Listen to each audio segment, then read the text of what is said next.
창세기 13장 1절로부터 9절 말씀까지 교독하겠습니다. 아브라함이 애굽에서 그와 그의 아내와 모든 소유와 놋과 함께 네겝으로 올라가니 그가 네겝에서부터 길을 떠나 베델에 이르며 베델과 아이 사이 곧 전에 장막 쳤던 곳에 이르니 그가 처음으로 제단을 쌓은 곳이다. 그가 거기서 여호와의 이름을 불렀더라.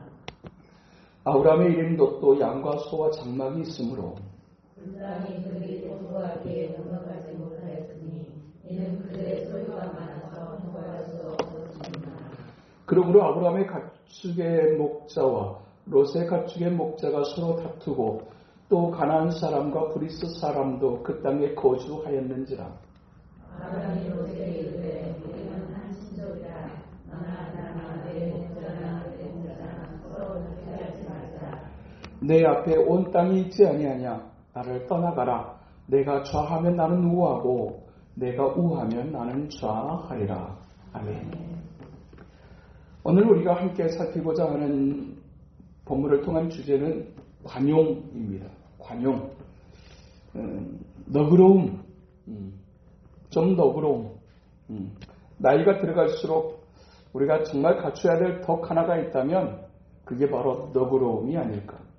젊은 날에는 똑똑함이 필요하고 중요하고 또 유능함이 아주 중요한 덕목이 될 수 있지만 우리가 나이가 들어가게 되고 또 어떤 작은 어떤 그런 모임에서 우리가 리더십을 발휘해야 될 위치에 있다고 하게 될 때 그때 우리가 갖춰야 될 아주 중요한 덕 하나가 있다면 그것은 똑똑함이나 유능함보다 너그러움이라고 하는 이 덕이 우리에게 필요합니다.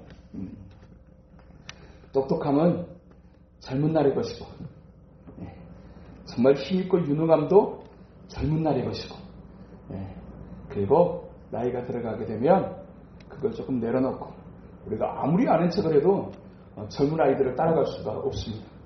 줘봐 내가 해볼게 라고 해도 얼마 지나지 않아서 네가 좀 해라 이렇게 되어집니다. 그러면 계속해서 그것에 대해서 속상해하고 불의할 것인가 이제는 좀 내려놓을 것인가. 그리고 우리가 내려놓은 그 자리에 갖춰야 될 하나의 덕이 있다면 그것은 너그러움입니다. 좀 품어낼 줄 알고 그냥 또 넘어가 줄 줄 알고 이런 관용의 덕이 어쩌면 건강한 관계, 더 좋은 관계를 위해서 반드시 필요한 우리의 덕목이 아닐까 싶습니다. 너그러움이 갈수록 더 필요한 이유 그것은 우리의 삶에 예상하지 못했던 일들이 늘 우리의 삶에 위협적으로 나타날 수 있기 때문에 그렇습니다. 그냥 지킬 거 지키고 할 거 하고 그냥 그렇게 살면 그렇게 특별하게 너그러움이라고 하는 것이 발휘되지 않아도 될 것 같은데 우리의 삶의 상황이라고 하는 것이 늘 우리의 예측을 벗어날 때가 참 많습니다. 내가 너랑 있으면 참 든든하겠다. 나는 너랑 있으면 참 좋겠다. 하나님께서 내 본토 친척 아버지의 집을 떠나서 내가 내게 지시할 땅으로 가라고 말씀하셨지만 절대로 포기할 수 없는 친척 하나가 있었으니 그것이 그의 조카 롯이었습니다. 하나님이 이렇게 말씀하신 것을 알지만 그래도 내가 얘를 어떻게 버려요? 부모도 일찍이 이제 여의고 그렇게 혼자 살아가는 이 어린 조카를 어떻게 내가 그냥 내버려둘 수가 있어요? 그래서 늘 챙겼던 조카 하나 그 이름 롯입니다. 정말 좋은 마음으로 이 조카를 데리고 갔어요. 그래 내가 사는 날까지 내가 네 옆에 있어줄게. 내가 사는 날 동안 내가 너를 도와줄 거야. 그렇게 참말로 순하고 좋은 마음으로 그 롯을 데리고 갔어요. 아버지의 집을 떠났고 본토를 떠났고 하나님의 지시할 땅으로 갔어요. 그런데 그 과정 속에서 하나님이 아브라함의 삶에 굉장한 복을 주셨어요. 이미 있는 재산도 있었지만 가는 과정에 하나님께서 그가 가지고 있는 소나 양떼를 더 이제 늘려주셨어요. 어쩌면 이 조카 롯에게도 있었던 재산은 아브라함이 할애해 줬는 것이도 모릅니다. 너에게도 인생을 네가 살아가야 될 인생을 위해 이런 게 필요할 거야. 그렇게 해서 또 떼어주고 해서 또 그에게도 약간의 소유가 생기고, 그런데 그 가난 여정 속에 또 하나님의 복에 복을 더하시니 또 그의 삶에 또 그의 가축들이 늘어나기를 시작해요. 항상 인생의 어떤 그런 관계가 이상해지기 시작하게 될 때 가장 중요하게 여러 가지 이제 원인들이 사실 있을 수 있지만, 가장 그 사람에게 민감하게 만드는 하나가 있다면 그게 바로 돈이 아닐까. 이 돈 문제가 개입이 되어지고 돈 문제로 계산이 들어가기 시작하게 되게 되면 이게 그동안에 수없이 많은 시간들의 그런 우정이나 관계들도 순식간에 이상해지고 깨어져 버릴 수 있다라고 하는 거. 시골의 할머니들이 얼마나 오랫동안 그 마을에 살았을 것이고, 그 마을에서 형님 동생 하면서 그렇게 친하게 지내고, 경로당에 모이고 노인당에 모이고 또 옆집에 가서 또 그렇게 또 떡을 떼고 부침개 해먹고 막 하면서 형님 동생 하면서 그렇게 좋았던 관계로 정부에서 무슨 사업이 있어가지고 그 지역에 그 마을에 좀 돈을 준답디다.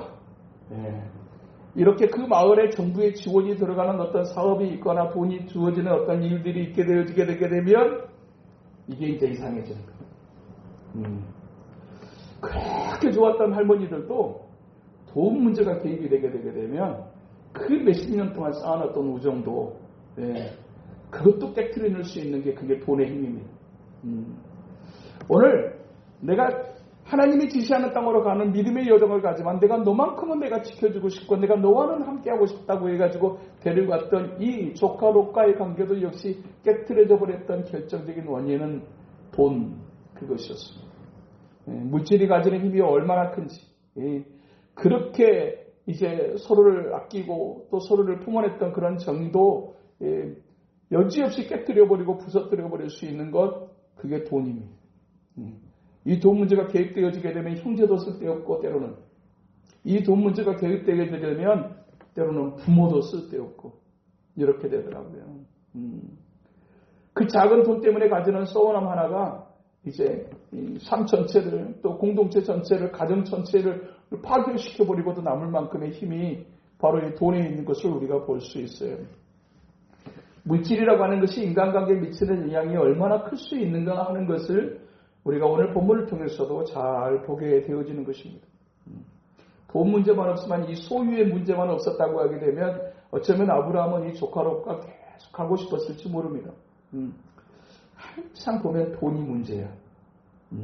그러면 돈이 문제를 일으키다고 해서 그 돈이 진짜 나쁜 것이냐? 아니요, 돈 나쁘지 않습니다. 돈은 항상 중립입니다. 돈, 이것은 하나님께서도 우리에게 약속하시는 그 축복 속에 포함되어 있는 것, 그게 돈입니다. 동의하십니까? 돈 좋지 않습니까? 이게 돌고 돌아서 돈이고, 사람을 잘못하게 되면 돌게 만들어서 돈이고, 사람을 돌게 만들어버릴 수 있는 게 이게 돈입니다. 그렇지만 영원히 줄 수 없어서 이게 돌아가게 만드는 것이 또 그게 또 돈입니다. 이게 내 손에 꼭 쥐고만 있으면 이게 계속해서 있을 것 같지만, 그렇게 아끼고 모으고 꽉 쥐고 있었는데 이것이 날아갈 때 보면 진짜 쥐었던 모래가 그냥 빠져나가듯이 순식간에 빠져나가는 것을 볼 수 있는 것, 그게 바로 돈입니다. 이 돈과 돈에 대해서 물질에 대해서 잘 이해를 가지지 않으면 이게 진짜 사람을 돌게 합니다. 사람을 진짜 미치게 만들 수 있어요. 그렇지만 그렇다고 해서 우리가 돈에 대해서 지나치게 부정적인 생각을 할 필요가 전혀 없습니다. 하나님이 말씀하시는 그 말씀 속에 많은 사람들이 하나님의 신령한 것들을 설교할 때 뭐 신령한 것들, 하늘의 것, 영혼 이런 것만 해야지 무슨 막 뭐 형통 얘기하고 뭐 성공 얘기하고 승리 얘기하고 그러면 굉장히 세속된 것처럼 속된 것처럼 이렇게 생각하시는 분들이 가끔 계세요. 그런데 형통이라고 하는 단어가 성경에 있고요. 풍요라고 하는 단어가 성경에 있고요. 승리라고 하는 단어가 성경에 있고요. 성공이라고 하는 단어가 성경에 있습니다. 하나님이 주시는 축복 가운데 사람들에게 가장 쉽게 다가오게 되는 그 하나님의 축복이 물질적 축복 아니겠습니까? 실질적으로 이 돈이라고 하는 것에 대해서 우리가 올바른 개념을 잘 이해할 수 있어야 되고, 사실은 이것을 지나치게 터부시할 필요도 사실은 없습니다. 예수님께서 하셨던 설교의 3분의 1이 3분의 1 이상이 전부 다 돈과 관계되어진 설교였다는 사실을 아십니까? 그 정도 사람의 삶 속에 아주 중요한 영향을 끼치는 것, 또 관계에 아주 중요한 영향을 미칠 수 있는 것, 그것이 돈, 그것이 물질이라는 사실을 우리가 기억해야 합니다. 성경은 가난에 대해서 어떤 생각을 가지고 있느냐? 가난에 대해서 결코 긍정적이지 않습니다. 성경은 가난에 대해서 장려하지도 않습니다. 그러나 또한 반대로 양심 없는 부에 대해서도 하나님은 극히 싫어하시고 경계하십니다. 이 돈이라고 하는 것이 어떤 것인가? 라고 하는 것에 대한 올바른 이해를 가지고 있었을 때 하나님 앞에 드려졌던 한 사람의 기도가 잠언서 30장에 기록되어져 있습니다. 그 사람이 아굴이라고 하는 사람인데 그가 내가 평생에 하나님 앞에 2가지를 구하며 삽니다. 라고 그가 거기에 고백합니다. 내가 평생에 살면서 내가 하나님 앞에 2가지를 구하겠습니다. 그 첫 번째가 뭐냐면 헛된 말과 거짓말을 하지 않고 살아가는 삶이기를 내가 구하겠습니다. 인생을 살아가면서 하나님 꼭 이것만큼은 하나님 응답해 주십시오. 내가 살아가면서 하는 말 가운데서 헛된 말과 거짓말은 참으로 내가 멀리할 수 있도록 하나님 도와주십시오. 그리고 또 한 가지 하나님 앞에 구했던 한 가지가 있는데 그것은 하나님 나로 가난하게도 마옵시고 부유하게도 마옵소서.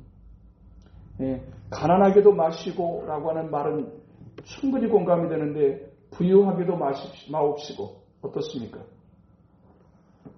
우리의 본성이 그렇게 좋아하지 않습니다. 하나님 가난하게 마옵시고 이왕이면 부유하게 하시옵소서. 이렇지 않습니까? 그런데 아굴은 그렇게 하나님 앞에 구해요. 가난하게도 마옵시고 부하게도 마옵소서. 그러면서 이것을 구해요. 오직 필요한 양식으로 나를 먹이시옵소서. 딱 거기까지. 왜 그것을 구했느냐? 내가 가난하게 되어지게 되게 되면 겪게 될 위험에 대해서 알고 있었기 때문이었어요.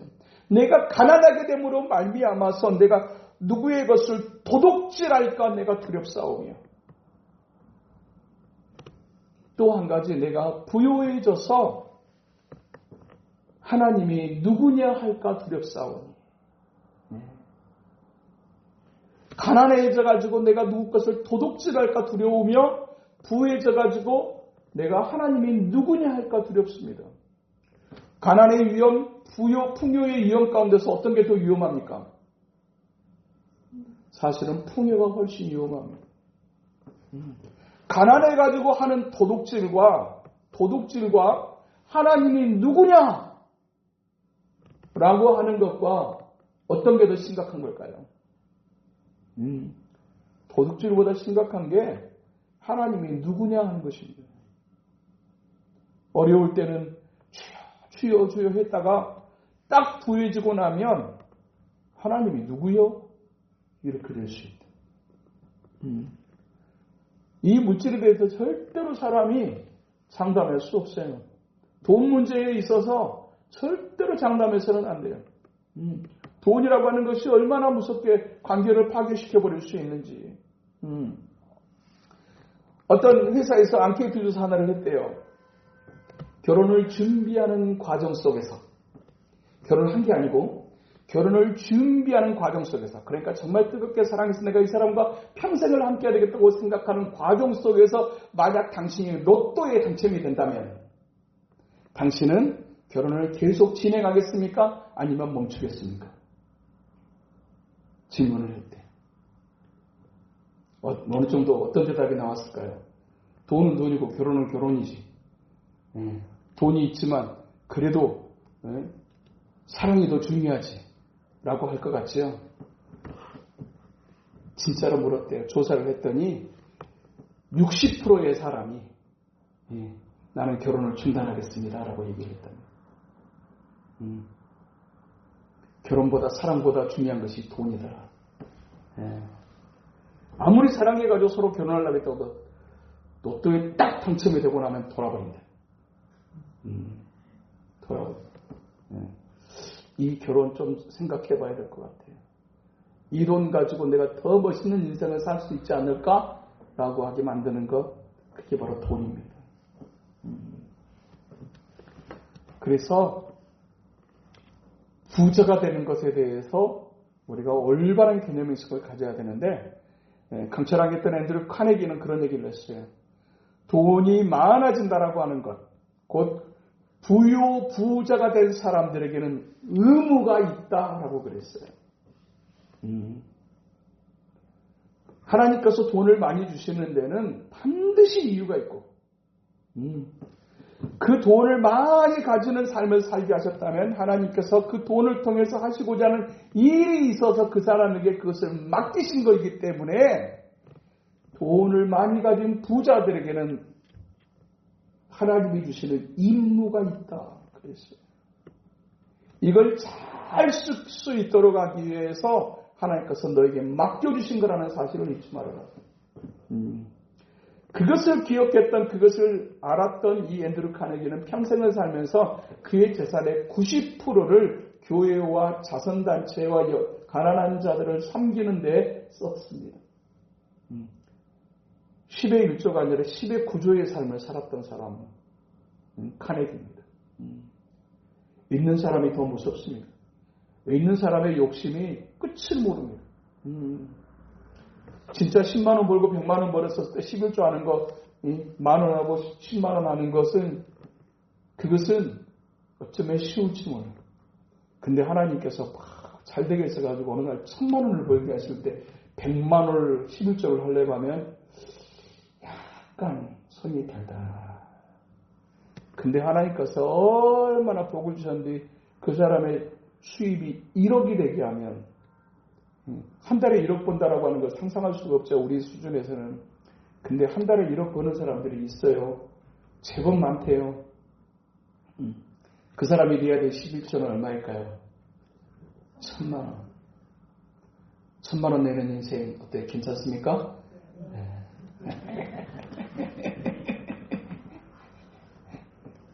아십니까? 돈이 얼마나 무서운 힘을 가지고 있는지.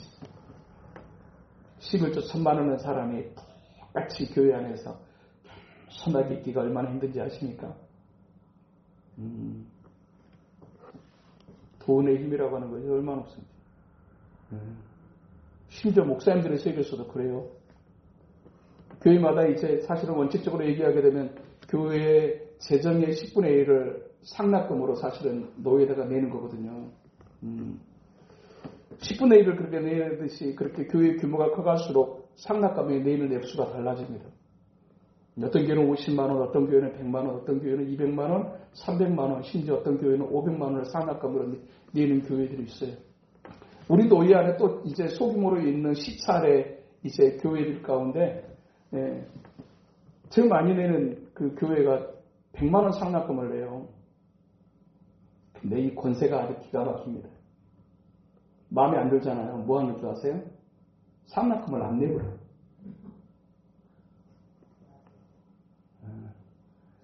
제일 추접스러운 것이 돈 갖고 그런 거죠. 딱 자기 마음에 안 들면 상납금을 안 내버리는 거예요.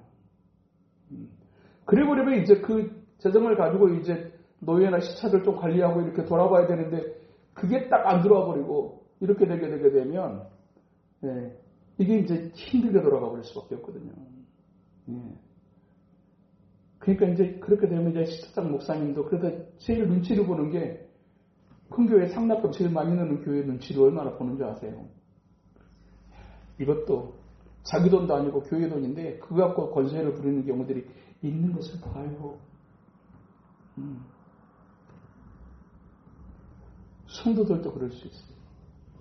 교회 11조가 많은 성도들이 어느 순간인가 이것은 평균 이상인데, 아니 이건 평균 2 이상인데 라고 느껴지는 순간, 100만 원을 버는 사람이 내는 11조와 1억을 벌어서 내는 1000만 원이 하나님 앞에서는 똑같습니다. 동의하십니까? 똑같습니다. 10만 원을 벌어서 내는 만 원이나 1000만 원을 벌어서 내는 100만 원이나 하나님 앞에서 10의 1조는 똑같은 겁니다. 근데도 불구하고 이 돈을 가지고 힘을 쓰는데 사람이 이상한 모습으로 바뀌어질 수 있어요. 가난한 것보다 무서운 것이 부자가 되는 것이 더 무서운 겁니다. 그것이 훨씬 무서워요. 정말로 더 많이 준비하고 더 많이 겸손해지고 더 많이 성숙하고 진실해지지 않으면 사실 그 문자를 감당하기가 어려울 수도 있어요. 그것 때문에 하나님이 누구실까? 그럼 그걸 알았어요.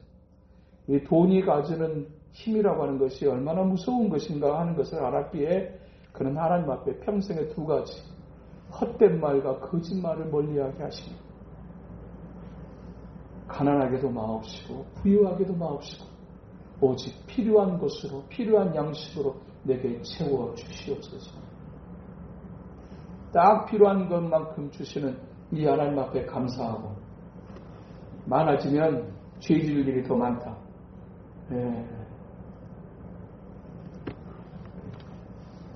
교회 수가 적으니까 한 부분으로 진짜 좋은 거 하나가 있어요.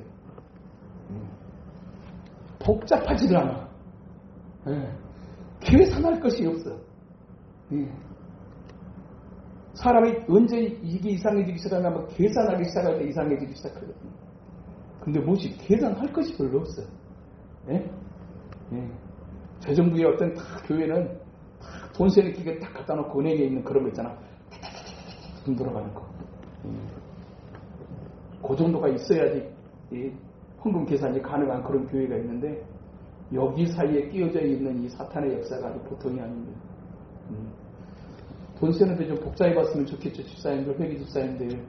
좀 시간 좀 걸려봤으면 좋겠죠. 어쨌든 너무 빨리 나와. 너무 빨리 나와. 그래도 좀 시간이 좀 있어야 되는 거 아닌가 싶은데 너무 빨라. 들어가는가 싶은데 나와버려요. 그냥 딱 그 정도인데 이렇게 해도 저렇게 해도 그냥 하나님께서 그냥 필요한 대로 올 한 해도 지나가지만 뭐 때문에 그냥 돈 때문에 막 고민하고 막 좀 힘들기는 해요. 속상할 때도 있어요. 근데 죄 지을 일은 없다. 죄 짓는 그런 여지는 적다. 라고 하는 싶은 그런 홀가분함도 사실 한 부분으로는 있어요. 아무튼 이 돈이 갖는 이 힘이 얼마나 큰지 그렇게 아꼈던 조카 롯과 이 아브라함이 결국은 헤어지게 됩니다. 헤어지게 되는데 이 헤어지는 상황 속에서 이 아브라함의 태도, 이 모습 속에서 우리가 관용이라고 하는 것, 너그러움이라고 하는 것이 어떤 것인지 그리고 또 얼마나 중요한 것인지 하나님께서 이것을 참 어떻게 보시는지 하는 것을 우리가 창세기 13장을 통해서 우리가 볼 수 있어요. 아브라함을 통해서 보는 관용이라고 하는 것이 어떤 것인가? 관용은 첫 번째 집착을 버리는 것이다. 집착을 버리는 것입니다. 언제 우리의 눈이 어두워지느냐? 집착할 때입니다. 어떤 일에 대해서 집착하게 될 때 사실은 우리의 눈이 어두워지게 되고 우리의 영혼이 병들 수 있어요. 집착하게 되게 될 때. 하나님께서 자녀를 주게 될 때 그 자녀는 분명하게 하나님이 주시는 아주 소중한 기업이지만 이 자녀에게 내가 집착하기 시작하게 되게 될 때 인생이 이상해질 수 있어요. 이상해질 수 있어요. 관용은 무엇인가? 집착을 버리는 것. 전에는 아브라함이 롯에 대해서만큼은 굉장히 집착했던 사람이었어요. 집착했어요. 하나님께서 말씀하셔도 내가 얘만큼은 내가 포기할 수 없어요 라고 했던 게 그게 바로 조카 롯이었어요. 아브라함의 집착이 그를 하나님의 명령도 어기게 만들었거든요. 그런데 결정적으로 딱 다툼이 일어나게 되는 상황, 물질 문제가 딱 개입되어져 가지고 복잡해지는 상황이 되어지자 아브라함이 집착을 해놓습니다. 집착을 버리는 것, 이것이 있었기에 관용이 가능했어요. 또 관용은 어떤 것인가? 손을 펴는 것이다. 손을 펴는 것입니다. 소중한 것이라고 얘기할수록 그것을 꽉 쥐고 싶은 거예요. 물질도 그렇고 자식도 그렇고 건강도 그렇고 소중하게 생각하는 그것은 항상 사람들이 절대로 가만 안 두거든요. 꽉 쥐거든요. 그런데 이때 우리에게 필요한 것이 무엇이냐? 손을 펴는 작업이 필요하다. 이것을 내가 쥐겠다고 집착하고 이것을 쥐겠다고 내가 딱 손을 움켜쥐기 시작하게 될 때 우리의 영혼이 병들 수 있습니다. 이상해질 수 있어요. 우리의 눈이 어두워질 수 있어요. 아브라함은 그때 손을 펴니다.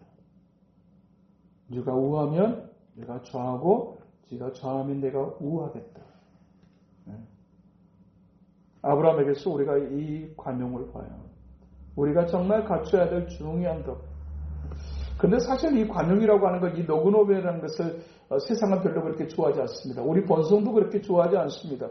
이 관용에 대해서 우리가 언제까지 봐주며 언제까지 너그러워져야 되느냐라고 하는 그런 생각들을 하게 됩니다. 왜냐하면 내가 손을 만약에 펴버리게 된다고 하면, 놔버리게 된다고 하면 어떻게 될 것인가라고 하는 것에 관한 불안과 두려움 때문입니다. 이 소중한 자식을 내가 만약에 손을 펴서 놔버리면 어떻게 될까? 그냥 놔버릴 수는 없죠. 이건 어떻게 해야 됩니까? 하나님 앞에 맡겨야 합니다. 근데 세상의 사람들이 그걸 하기가 어려운 이유, 맡길 데가 없다. 결국은 자기가 책임져야 된다. 그래서 그 사람들은 놓을 수가 없어요. 물질도 하나님 앞에 맡겨드려야 됩니다. 자식도 하나님 앞에 맡겨드려야 됩니다. 아버지가 없는 사람들은, 부모가 없는 고아들은 건강도 자기가 챙겨야 됩니다. 물론 우리에게 주신 어떤 일정한 지혜를 따라 또 우리가 지식을 따라서 우리가 관리해야 될 것을 잘 관리해야 될 필요는 분명하게 존재해요. 그렇지만 근본적인 측면에서 소중한 것일수록 하나님 앞에 맡겨드려야 돼요. 저들은 자기가 책임지려고 했어요. 아브라함이 조카 롯을 자기가 책임지려고 했어요. 그런데 그 다툼의 문제가 딱 일어나게 되게 될 때 하나님 앞에 맡겨드려야 되겠다. 그리고 자신의 손을 펴니다. 연약한 것은 붙잡아줘야 되지만 소중하다고 느낄 수 있는 것, 집착이 문제가 일어나려고 하는 것은 손을 펼 수 있어야 된다. 펴버리게 되면 이상하게 돼버리지 않을까? 놔버리게 되게 되면 진짜 다 잃어버리게 되는 거 아닐까? 라고 하는 생각이 들 수 있어서 사실은 우리는 손을 펴는 일이 쉽지 않습니다. 그렇지만 하나님을 믿는 사람들은 그것을 그냥 펴고 그냥 놓는 게 아니라 하나님 앞에서 펴는 겁니다. 할렐루야. 하나님 앞에서. 이 모든 것을 보시는 하나님 앞에서 내 집착을 내려놓는 겁니다. 내 욕심을 내려놓는 것입니다. 내 생각을 내려놓고 내 계산을 내려놓는 것입니다. 근데 이 조카 롯이 딱 그렇게 네가 좌하면 내가 우할게, 네가 먼저 선택해 라고 얘기하는데 이 조카 롯이 뒤를 안 돌아봅니다. 그래서 이런 말이 있다는 거 아십니까? 눈물만큼 빨리 마르는 게 없다. 사람이 은혜를 입고 조카 롯이 얼마나 아브라함에게 많은 은혜를 입었어요. 정말로 아끼고 살피고 붙잡아주고 도와주고 떼어주고 이렇게 했어요. 그래서 막 은혜를 막 입으면 막 절체면은 감사했을 거예요. 그리고 막 더 막 어떤 은혜들이 임하게 되게 되면 막 눈물이 막 나잖아요. 그래서 이런 얘기 있대요. 벤자민 프랭클린이 이런 얘기를 했어요. 사람은 조그만 친절에는 친절로 보답하고 약간의 호의에는 감사를 표하고 큰 은혜에는 배은망덕으로 갚는다. 이게 사람이다. 그랬어요. 작은 친절에는 친절로 갚아. 또 작은 어떤 그런 약간의 호의에는 감사로 갚아. 근데 진짜 큰 은혜에 대해서는 배은망덕으로 갚는 게 이게 사람이다. 사람에 대한 분명한 이해가 필요합니다. 어디서 망가지고 어디서 이상하고 어디서 흔들리고 어디서 깨어질 수 있는지 그리고 그럴 때 어떻게 해야 되는지 아브라함을 통해서 우리에게 보여줘요. 놔라. 펴라. 그리고 이 너그름이 가능한 이유 상대방의 입장을 이해할 수 있을 때. 그래서 이것은 아무나 하는 게 아니라 성숙한 하나님의 사람만이 할 수 있는 것입니다. 네 입장에서는 그럴 수 있었겠다. 그때 너그름이 가능해지는 거죠. 하나님 앞에 맡겨드리고 이제 내가 손을 펴겠습니다. 하나님 앞에 맡겨드리겠습니다. 그랬는데 진짜 뒤도 안 돌아보고 자기가 좋은 대로 그냥 딱 롯이 가버려요. 그렇게 아꼈는데, 그렇게 붙잡았는데, 그렇게 해주었는데 딱 가버리고 날 때 그것도 그래도 먼저 하십시오라고 하지 않고 자기 눈에 보기 좋은 대로 딱 가버렸었을 때 아브라함의 마음이 얼마나 씁쓸했을까. 그럼에도 불구하고 우리가 하나님 앞에서 이 일을 할 수 있는 이유가 있다면 이 모든 것을 보시는 분이 계시기 때문입니다. 이 관용이라고 하는 이 주제를 향해서 살피게 되면서 이제 또 아브라함에게 하나님께서 이제 결국 나타나셔요. 13장 14절로 17절 사이에 그렇게 보내고 난 다음에 그 헛헛한 이 있는 그 아브라함을 향해서 하나님께서 나타나셔요. 그래가지고 14절에 이렇게 기록해요. 롯이 아브라함을 떠난 후에 여호와께서 아브라함에게 이르시되 너는 눈을 들어 너 있는 곳에서 북쪽과 남쪽과 동쪽과 서쪽을 바라보라. 보이는 땅을 내가 너와 내 자손에게 주리니 영원히 이르리라. 내가 내 자손이 땅에 티끌 같게 하리니 사람이 땅에 티끌을 능히 셀 수 있을진데 내 자손도 세리라. 너는 일어나 그 땅을 종과 행으로 두루 다녀보라. 내가 그것을 내게 줄 것이다. 어쩌면 좋은 쪽을 선택해버렸으니 아브라함의 몫은 나쁜 것이어서 사람에 대한 서운함도 있지만 남겨진 것이 너무너무나 힘겨운 것처럼 보여졌어요. 그런데 하나님께서 보고 계세요. 그리고 하나님께서 말씀하세요. 네가 보는 거 네가 다 네 것 되게 해줄게. 너뿐만 아니라 네 자손까지 그것을 받아 누리게 해줄게. 네가 다녀봐. 그것을 전부 다 네가 걷는 걸음걸음에 미치는 그곳에 있는 것을 내가 다 줄게라고 말씀하세요. 다 줄게라고 말씀하세요. 이것을 믿을 수 있을 때 우리는 너그러울 수 있어요. 이것을 믿을 수 있을 때 우리는 양보할 수 있어요. 내어줄 수 있어요. 분명한 이 약속이 예수 그리스도 안에서 아브라함처럼 정말 서운하지만 속상하지만 그럼에도 불구하고 소유보다 관계를 더 소중하게 여김으로 하나님의 기뻐하시는 선택을 하게 되게 될 때 하나님은 갚으시는 하나님이신 줄로 믿습니다. 갚으십니다. 그래서 이 부분에 대해서 어떤 분이 이렇게 썼어요. 관용은 씨앗과 같아서 언젠가는 반드시 거두게 된다. 관용이 씨앗과 같은 것이라고 하는 표현이 참 좋았습니다. 관용은 씨앗과 같은 것이다. 오늘 내가 그 관용을 베품으로 말미암아서 내가 손해볼 수 있고 손해보가 분명하게 있겠지만 그럼에도 불구하고 하나님의 기뻐하시는 선택을 하게 될 때 하나님 앞에 맡겨드리고 그리고 내 손을 펴며 하나님의 기뻐하시는 선택을 하게 되게 될 때 그것은 마치 씨앗과 같아서 반드시 언제가 그것을 거두게 하시고 마시는 하나님. 아브라함에게는 그 후에 즉각적으로 나타나셔서 하나님께서 아브라함을 위로하고 격려하셨어요. 너 있는 곳에서 동쪽과 서쪽과 남쪽과 북쪽을 다 바라봐라. 내가 그 땅을 너희와 내 자손에게 줄 것이다. 네가 발걸음이 닿는 곳이 전부 다 네 것이 되게 해줄게라고 말씀하세요. 놓아버리면 죽을 것 같고 내가 놔버리면 손해볼 것 같고 내가 놔버리게 되게 되면 진짜 어떻게 살지라고 하는 생각이 들 수 있을지 몰라도 이것이 하나님이 기뻐하시는 것이구나. 하나님께서 그것을 원하시는구나. 라고 하게 되게 될 때 그 결단을 하는 사람들의 그 삶을 하나님이 절대로 내버려 두지 않겠다.